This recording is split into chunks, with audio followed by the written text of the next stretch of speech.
Bonjour, aujourd'hui une réflexion sur la paracha de Béhar qui nous parle de l'injonction de la Shemitah. On se rappelle que la Shemitah, c'est le fait de laisser la terre en jachère, de ne pas la travailler pendant toute une année. Alors c'est très intéressant parce que le texte indique Vehaïta Shabbat Lachem, ce sera un repos éternel pour Dieu. Et évidemment que pour l'agriculteur, puisqu'à l'époque, la plupart des Juifs étaient paysans, enfin une grande partie, peut-être pas la plupart, mais une grande partie, et c'était très dur de ne pas travailler sa terre pendant une année, de laisser sa terre efker, c'est-à-dire de la laisser abandonnée. Chacun pouvait venir se servir, mais la Torah promet en disant Ve'asat atvua lishtosh hashanim. Je vous promets, dit Dieu, que vous aurez une bénédiction sur votre école pendant une période de 3 ans. La fin de la 6e, la 7e et jusqu'à la 8e année. Là, on est dans une véritable démonstration de Emouna et de Bitachon. On se rappelle de la définition qu'avait donnée le Chazon Ish. Le Chazon Ish était un des grands maîtres de la génération il y a à peu près une 60aine d'années. Et il avait écrit un livre qui s'appelle Geret Emouna ou Bitachon, la lettre de la foi en Dieu et de la confiance en Dieu. Et c'est repris par Rabbeinu Bechaye, c'est repris par d'autres livres aussi, où on explique que la Emouna se situe dans le cœur, c'est la croyance qu'il y a un Dieu. Alors que le bitachon, ça se situe au niveau des actions. Ce sont les actions où on voit concrètement ce qu'on appelle la hashgacha, la providence, que Dieu s'ingère dans le monde de la matière, dans le monde, j'allais dire, du réel. Donc il y a une émouna quelque part qui est à un certain niveau, mais le bitachon, c'est un niveau supérieur d'après cette lecture. C'est-à-dire qu'on aperçoit la présence de Dieu dans ce monde. Et c'est peut-être ça le secret de la Shemitah. Moi, je voudrais vous donner un petit chidouche que j'ai lu au nom du Ben Ishraï, qui dit la chose suivante. Une petite nouveauté sur cette explication. Il dit que pour les kabbalistes, il y a qui font des kavanotes, c'est-à-dire certaines prières avec des pensées bien particulières, ils vont faire uniquement certaines kavanotes pendant la Shemitah et d'autres kavanotes pendant le reste de l'année.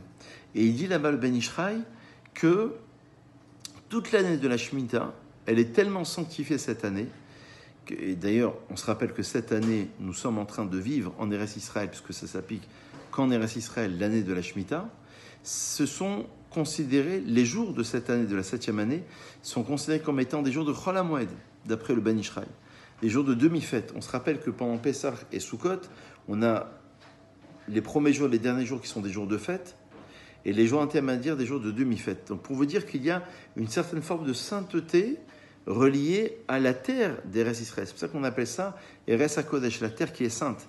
C'est-à-dire qu'on aperçoit dans un monde concret, du réel, une véritable démonstration de la foi et de la confiance en Dieu. Aujourd'hui, on pourrait dire, en extrapolant un peu le sujet, que c'est quelqu'un qui a un magasin, qui va le fermer parce qu'il est confiant en Dieu. Et ce magasin fonctionne très bien le Shabbat. Sa recette principale, c'est le samedi, et il décide de le fermer. Ça, c'est une démonstration qui est située à un niveau très élevé, d'un attachement profond vis-à-vis de Dieu, où je pense qu'il y a le Shabbat. Je pense que c'est pas Kochiv et Osem Yadi, c'est pas grâce à ma force personnelle que j'arrive à pourvoir à mes besoins, mais c'est grâce à Hachem qui me donne une bracha dans les actions de mes mains. Et je pense que c'est peut-être ça l'idée de dire que Ve'aïta Shabbat Lachem, que cette année-là, ça va être une année de Shabbat pour Dieu, de repos pour l'Éternel. C'est vrai que c'est assez surprenant comme phrase, parce que c'est un repos pour l'homme, non pas pour Dieu.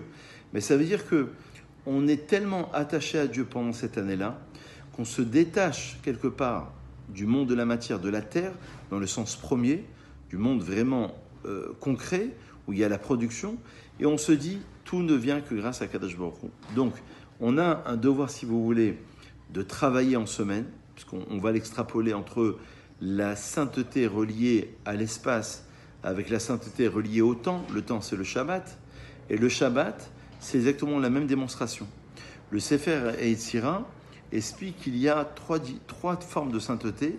Il y a une sainteté reliée à l'être, ça veut dire à sa propre Neshama, son âme. Il y a une sainteté reliée à la terre. Il y a une troisième forme de sainteté reliée au temps. Donc ce qu'on appelle Olam, Shana et Nefesh, les lettres de Hashan, la fumée. Lorsqu'on a reçu la Torah, il y avait une fumée qui se dégageait. Et Arashan, la fumée, forme les initiales de Ain Olam, c'est-à-dire l'espace, Shana, c'est-à-dire le temps, et Nefesh, c'est-à-dire l'être. C'est extraordinaire. Ça veut dire qu'on a, à travers ces trois dimensions, on a une sainteté divine qui s'inscrit dans le temps, dans l'espace et dans l'être. Et le but, c'est de faire la connexion entre les trois.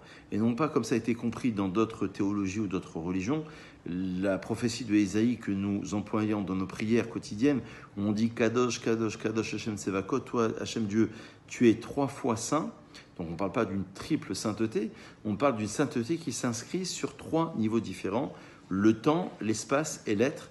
Voilà une petite compréhension qui paraît être essentielle dans le devoir même du judaïsme et de la Torah, l'attachement à Dieu, la confiance en Dieu. On est confiant que c'est Hachem qui nous donne notre parnassa. L'homme doit produire un effort, évidemment. Je le dis en fin de vidéo, mais ça me paraissait évident. La Ishtadlut, l'homme doit produire un effort, mais ce n'est pas pour autant qu'il doit abandonner Dieu. Il doit s'en remettre entièrement à Dieu dans ses prières, dans sa confiance et dans la tzedaka et dans le maaser qu'il va donner, parce qu'il considère que tout ce qu'il a, c'est grâce à Kadosh Baruch Hu. Bonne réflexion et à très vite.